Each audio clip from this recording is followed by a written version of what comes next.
What if I told you that you could get a life-changing amount of money for doing, well, pretty much nothing, just surviving for 100 days, trapped in a single room? Sounds simple, right? Well, this was the setup for an absolutely wild social experiment designed to push human endurance and trust to its absolute breaking point.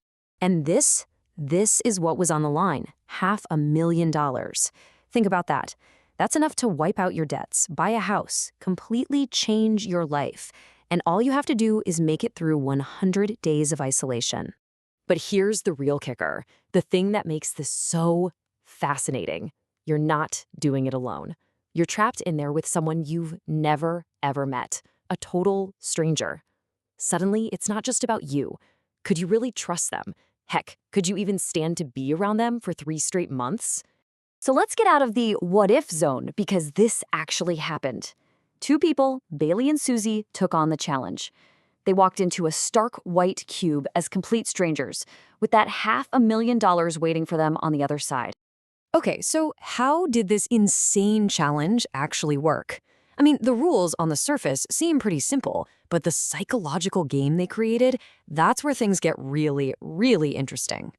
The rules were brutally straightforward. They got food, water, a bathroom, a bed, the bare essentials to survive, but absolutely nothing more. And the biggest rule of all, their fates were completely tied together. If one person cracks and leaves, the other gets nothing. Zero. It's the ultimate all-or-nothing partnership.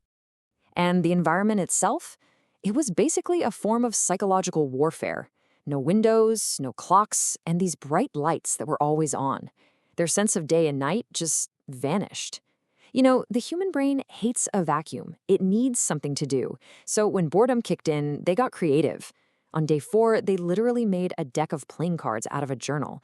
And by day 5, they were running these little schemes just to try and trick the camera crew into revealing the date. But see, just surviving the boredom wasn't the only hurdle. Every 10 days, the experiment threw a new curveball at them, a temptation, a test of their willpower against the pull of comfort. And every single choice they made would start to chip away at that big final prize. In the beginning, their discipline was rock solid. Day 10, a private chef for 50 grand? Nope. Day 20, comfy beds and a light switch for another 50 grand? Rejected. But, by day 30, the grind was starting to get to them. They caved, they spent $20,000 on a coffee machine and the entire Harry Potter series. It was a small comfort, but man, it came with a hefty price tag. And the weight of these decisions hit them hard and fast. Right after they said no to the beds, a snap decision, you can see the regret just wash over Bailey. It wasn't just about the money anymore. It was this dawning horror that they had to live with that choice on those awful beds for 80 more days. That's a heavy, heavy burden to carry. And this is where the whole challenge just shifts gears. It stops being about physical discomfort and becomes this brutal test of their emotional strength. Because the temptations, they start to get really, really personal. On day 50, they hit this incredible emotional peak. For $20,000, they got to see their families. And when Bailey says it was the best $10K ever spent, you get it. In that sterile, isolated box, that one moment of human connection was suddenly worth more than anything. It was priceless. But just 10 days later, they plummeted to the absolute lowest of lows. They were offered a mystery box for $50,000. They got spooked, played it safe, and said no. And what was inside? Oh, just their 50 grand back, plus 2 brand new Teslas. The pain of a near miss like that is just crushing, and you can hear it in Susie's voice. That regret is something that's going to haunt them. So at this point, it was crystal clear. Forget the boredom, the lights, the isolation. None of that came close to the emotional roller coaster they were on. The regret from one single bad decision was turning out to be way harder to deal with than any of the physical stuff. Now, you might think getting more comforts, more stuff, would make the home stretch easier, right? Well, in a really fascinating twist, the complete opposite started to happen. More stuff just gave them more things to fight about. Which brings us to their single biggest splurge. On day 70, they get one final offer, a bundle of basically everything they'd already said no to. And they were so desperate for any kind of comfort at this point, they bid over $100,000 for it, blowing way past the secret price of just $69,000. They finally got their beds, their chef, their movies, but boy did they pay for it. But with all these new distractions came all new problems. In a tiny space like that, small personality quirks become huge issues. Bailey's boundless energy just grated on Susie's need for some peace and quiet. They fought over hot water. They fought over what movies to watch. Bailey wanted to play Monopoly constantly, to the point that Susie literally hid the dice from him just to get a break. And it all came to a head in these moments of just pure, unfiltered frustration. Like when Bailey tried to start a rave at 3 in the morning. After almost 90 days together, the smallest things were magnified 1,000 times.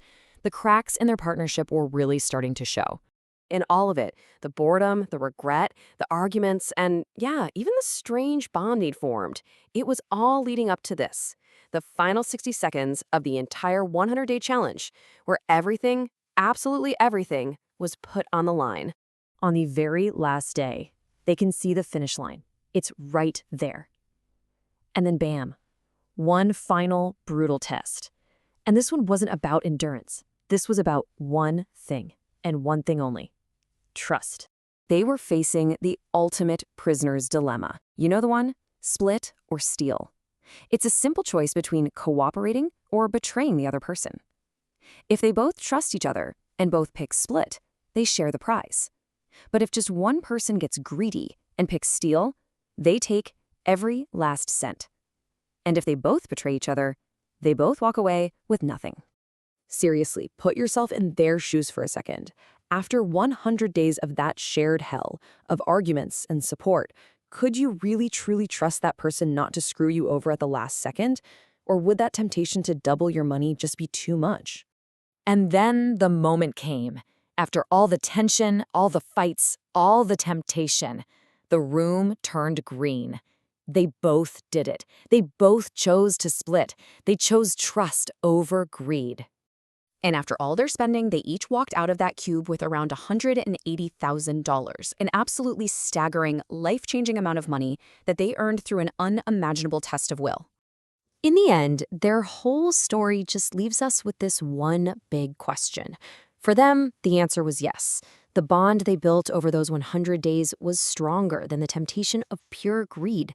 But what about the rest of us? What does that say about human nature? When it all comes down to it, what would you do?